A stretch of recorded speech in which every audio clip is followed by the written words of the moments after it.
Gina diri sa brain. Di ba naman nag-supply diri nga mga blood vessels. It's either black or ni buto.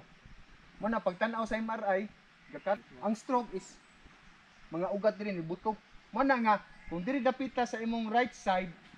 Welcome back again for another outdoor adventure video, and today we'll be sharing with you guys some of the highlights of the outdoor first aid or wilderness first aid class we teach here at soscebu.com. The WFA is a 2-day outdoor excursion that is arranged to meet the needs of trip leaders, campers, outdoor enthusiasts, and people working in remote locations. It will introduce you to caring for people who become injured or harmed far from definitive medical care. For this class, I am with Mr. Alec Yao. He is a registered nurse and a certified BLS instructor by the Department of Health. And he is also currently part of the Provincial Disaster Risk Reduction and Management Office, and also a part of the MFPI National Search and Rescue Team. I will be Alec's co-facilitator for this class to also share some survival and outdoor skills with the students.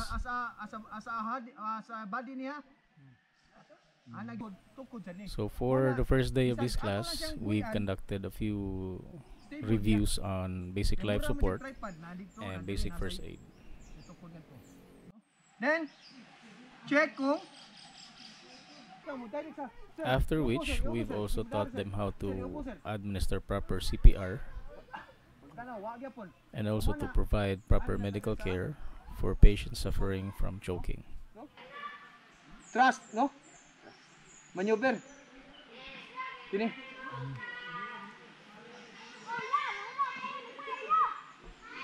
Dili gyapon sa xiphoid process in between. No? Pusod, xiphoid process or kanang kuto-kuto in between mo na ako ang area for i-jig gyud mo. 1 2. Ya kada kuan mo tan-aw ka kung basig nanay natagak kay basig nanay natagag niya, sige ka mong gaana, wala, pero tira ba nang sakita? Ay, okay na sir. Di, pa. Hangtod, nakuyapan ang pasyente. So, sandig siya nimo. Dili kang kuyapan. Sandig siya nimo, alalay. Kay basig, kung makita ra nimo ang kuan, object. Now, kung di makita ang object, ayaw panaghap.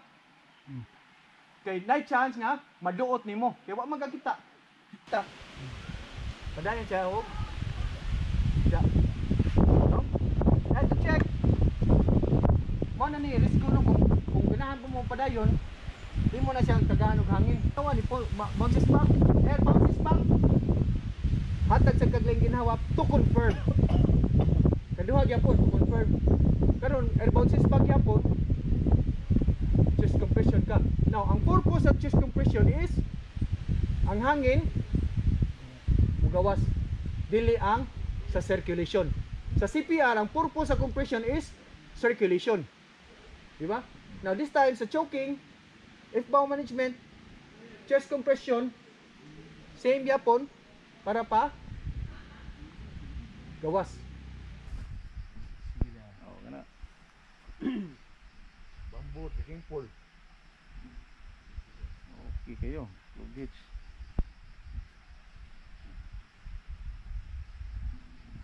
Di kita na itumban. Padaplen gina sila. Wala, investment ko na. Kaya ako trapal kada ganang big pack na kuna man na kada kadahay kay in case mag-uwan ba makapasilo. Daon pa. And also to address the issues with hypothermia or hyperthermia, we've also taught our students on how to build an emergency shelter using only a 10 by 10 foot tarp and ropes and cordage from inside of their backpacks. So basically for this topic, we taught them a few camping knots which can be used to build and establish an emergency shelter. Having the means to make an emergency shelter fast and efficient is crucial for outdoor emergencies, especially when evacuating a patient in an exposed and remote environment. Paslat.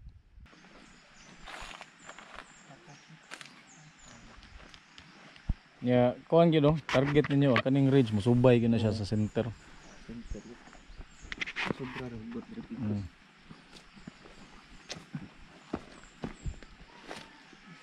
Gawas nga nindot siya tanawon. Oh, sakto dito imo ri. Ri bali ni. Gawas siya gawas. Oh, gawas. Ya. To. Ano lang, Ano siguro? sana usually Oh, dali raman ang anchor. Release Tas butangan na og quick. Oh, kana. Pating tarp. Kay aesthetics at Pero may purma. ang nindot sa A-frame kay mas daghan kang mapurma. Oh. Kuan day kanang asa ideally mag pitch og emergency shelter. In kaso og kuan, ina emergency. Location wise. Ideally flat. Flat sa pa. Dang wala og sakso ng panangguan. Nalitan mo Wala yung kung mga widow maker. Okay, walay hazards. Sa pa. Pwede nindot Kilid sa ridge line. Kumbate, kilid sa ridgeline. Sa ridge line. Kay Sa pa gyud, sa payangay na to ipang consider. Sa location kung emergency i-camp. tanaw gani kung ang flow sa tubig ba. Okay. So sa amo ano sa prepper sa survival na practice og survival na gi-identify pod nga 5 key factors so gitawag na namo 5 Ws no nga angay nimo timan-an. So first to W you must be near with. So unsa man nga W, near water, near wood. No, sa ang wood magamit na nimo tanan pag improvise ngun ani pang aid nimo sa camp. No, so ang kanang tulo ka W you must be away from. No, first nga W away from wind.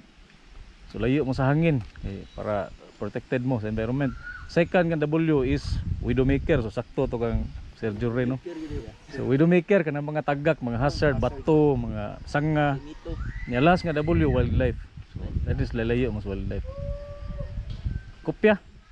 No, so keep track lang mo at keep note, take note mo ana. Okay, hipos karon hiposa nga tarong pagkahipos no. Katong coil gyud sa to pag coil. No, sayon naman quick release naman ni tanan. Yep. Time man po na ninyo. Dapat inyohang time sa paghipos.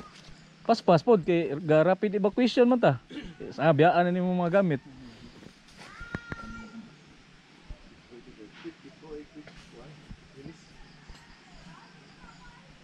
Lakra na siya.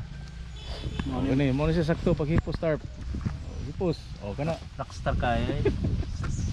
Why naridaghan ko na na. No, so dili gyud ta mo pilo og tarp kay once mo pilo tag tarp, mo create ta siya weak points or creasing lines.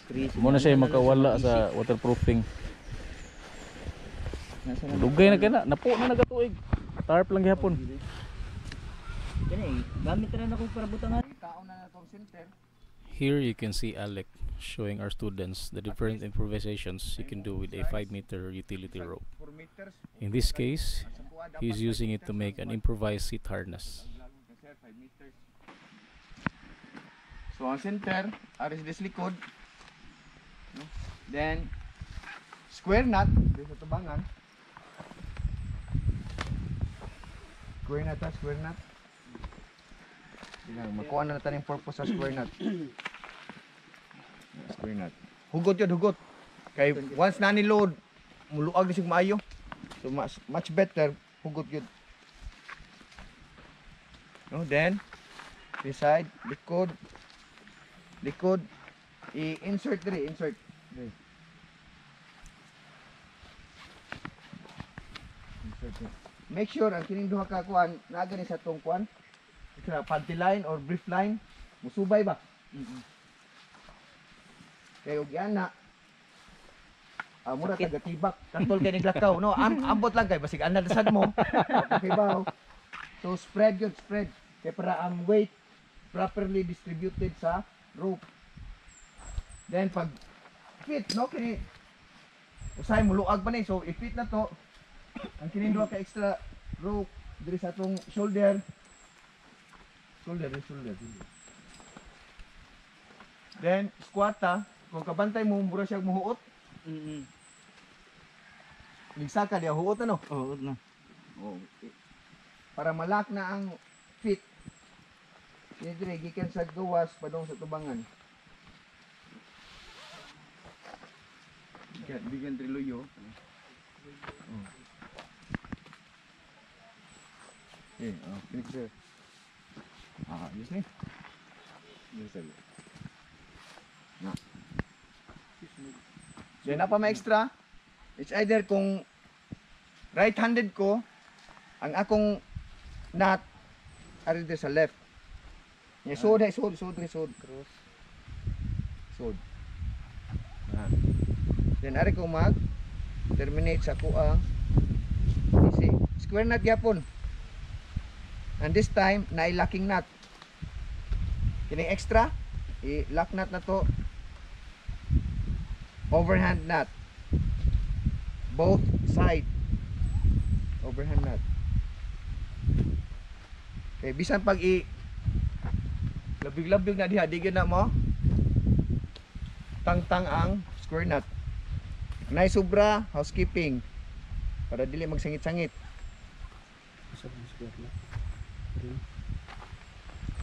If right-handed ka, sa left siya. Okay, para libre mo ang right.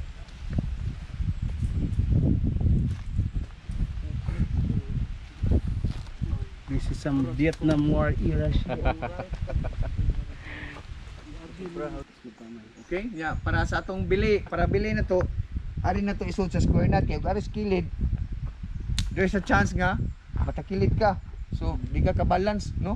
So, dapat ari gyud siya sa apilaw ni ang kuan ha kining extra square nut. So, sulod sa square nut. Always naagi sa center ang ato ang bili. Nabutangan itong descender or ascender. Ana ta diha. So, mo siya. Pwede pod kung nakoy patient, no? Nakoy victim, kung naog. Si victim pwede ra ari kuan diri. Iyahang di ba diri sa square nut.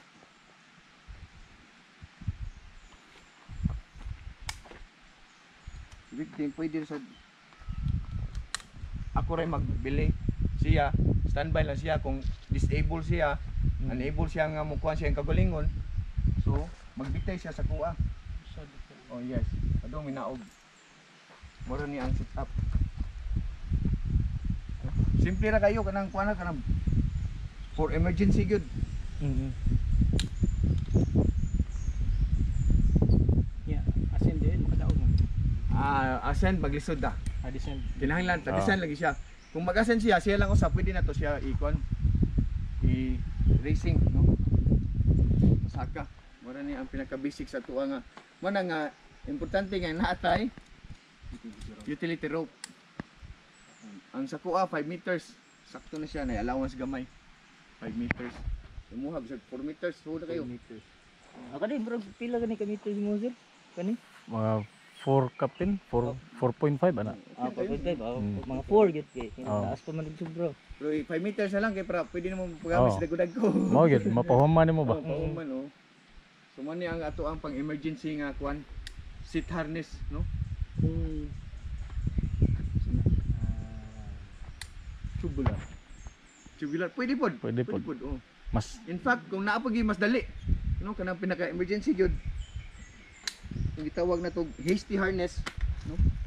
ya kana siya, pwede na siya ma-apply sa tubular. Kana tubular. Mm. Nag-ingon lag diaper harness. Daghang kay tawag.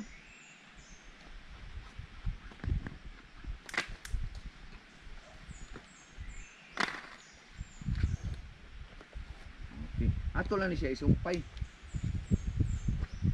No, it's either square nut.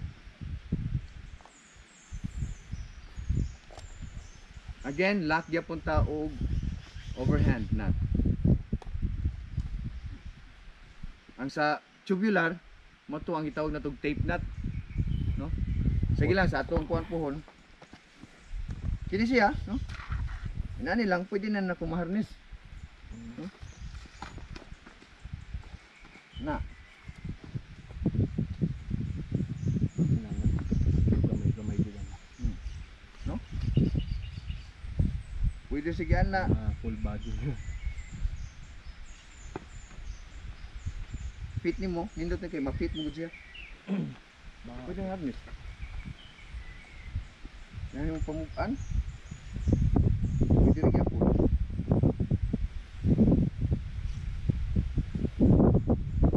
daghan ni siya kanang kuan pero mo ni sa akong tanaw man ni pinaka-paspas, pinaka-efficient nato nga harness nga pinakamadali na pwede sa harness. Usually pag pasyente na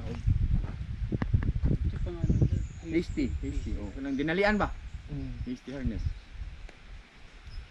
We also demonstrated to our students how to make an improvised traction splint. Ang traction ani nga part stabilize ang Yes. whole process Oh, o kat kanila Kini ang whole process. all process. Traction splint na siya. Traction Tibuok nga system. pulling mechanism. Yes, oh, kini may atong pulling mechanism. Kani improvise ni siya, Improvise niya? nga traction. Nagi traction nga. Nagit lang siya nga isudo na An improvised traction splint is a makeshift device constructed from readily available materials used to stabilize and apply traction to a suspected femur fracture, aiming to reduce pain, muscle spasms, and other risks of further injury. During emergencies, and if needed, this tool can be created using readily available materials such as branches, boards, or straps, and is a valuable tool in wilderness medicine or resource-limited setting for stabilizing femur fractures. Mo ni siya mo kuan stopper.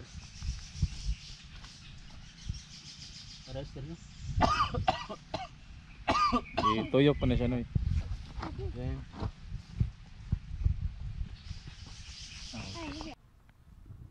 We also taught our students different ways on how to make an improvised stretcher.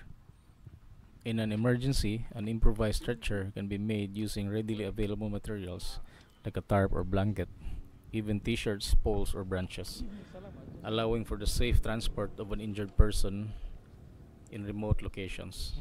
Sige sawag. Wala gid. Ano lapad ra? Mas lapad ni kaysa Lapad. ganina kay taas man daw og sobra ganina. Oo. So pwede sa tani i-adjust.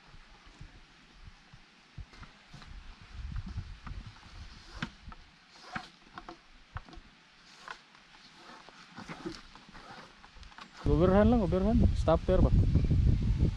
Na. Kani hugti pa na diri, Lex. Kana sa pa may mga improvements ninyo tan-aw maayo na. Aron at least comforting siya sa mahigda. Sleeping bag. Tarp sleeping ba? Yes. Sleeping bag niya para sa og na dai katong pareha katong inflatable na Oh, pillow. actually, katong kuan. Backpack ninyo nga na frame, pwede na Oh, siya pwede. butang dia. Oh, backpack. Oh. Ya bali yung backpack katong gidemo ni Alec gahapon nga ang hip belt diri sa ulo para na support Are. sa cervix. Ang tawag tudluwa gid ito ay gid. School ay load. Oh, sa iyo sa ihang sling. Patira. Ah, okay. Support na nimo. Pwede ka makapahulay kay lisod kayo, no? Maski Yeah, free imuhang kamot tanawa. And for the last part of their training, we also did a scenario-based simulation exercise. Students were tasked to search for their patient, determine their patient's injury, provide first aid, and transport their patient from point A to point B. Right now we are doing a simulation exercise for the wilderness first aid class, and search and rescue unit are now looking for the patient.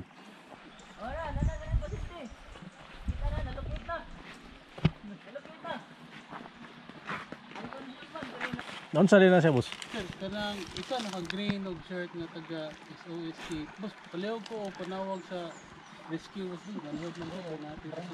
Ako rin si Jury boss. Oh, sige. Ako lang ingnon ito. UFA. Adi na kung tapo mo sila ang sabi. Sakit yung dito.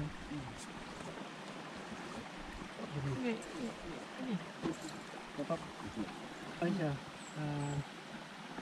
asa siya nag-respond? Sa iyang right arm diri ug sa iyang left leg. Check ba padayon siya until sa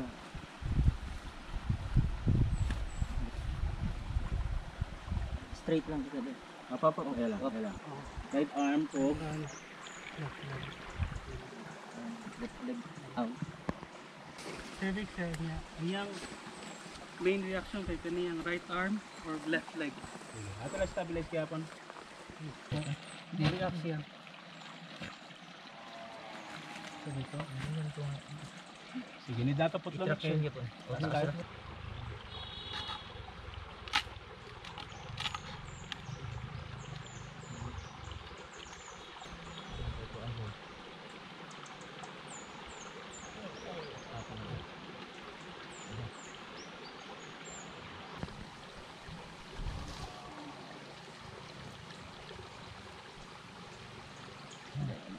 Yan sir, banda lang sir, kay sakit din siya sir. Ato sa kuanon sir. Kaya para madana ka naman sa babaw sir. Nagpaabot na ang kuan dito.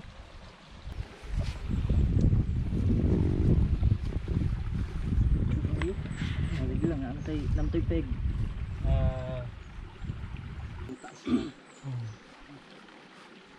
Ay. Murag okay na ta dia. Alex, diretso na sa Diretso na ubos. Oo, Sa shoe. sa shoot.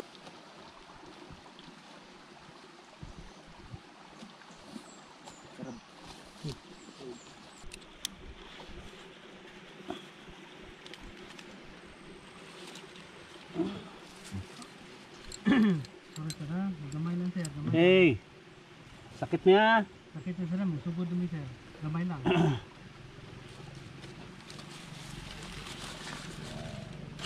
Gamay lang sir. Gamay lang. Ipa. Hugot sir. Na, pero sa karkar. Gamay na lang sir. Gumana ni sir, balhin na ka na mo sa stretcher niya. Adto na ka na mo sa highway sir. Highway.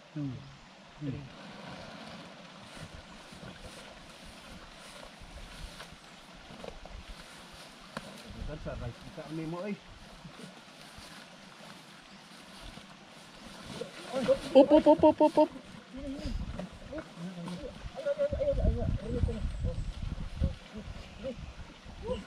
Naka cellphone? Check good hazard wa bay halo. Bugnaw? War ka na dakdak. Gamay na sir. Basto. Lagi ako na ginasangit sa PC at tiil. Ato, ay pag-push. Sige, sige.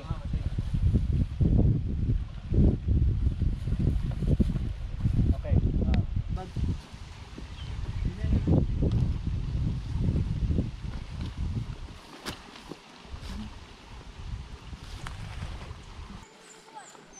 Okay. Ready? Come. 1, 2, 3, left.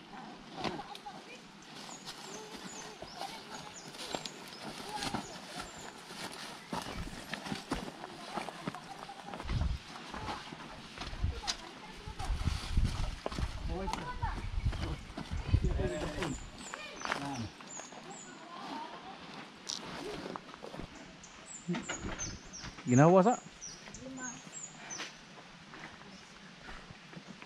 Orang dari ambil, kalian kali.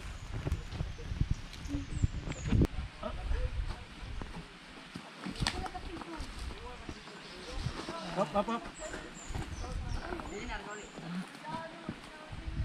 Up, stop. Okay, 1, 2. So this is just it for today, and if you guys want to learn more about this class, and if you are located in Cebu City, Philippines, you may visit our website at www.soscebu.com and check out some of the classes we offer here at SOSC. And thank you so much for watching and for supporting my channel. See you guys on the next one.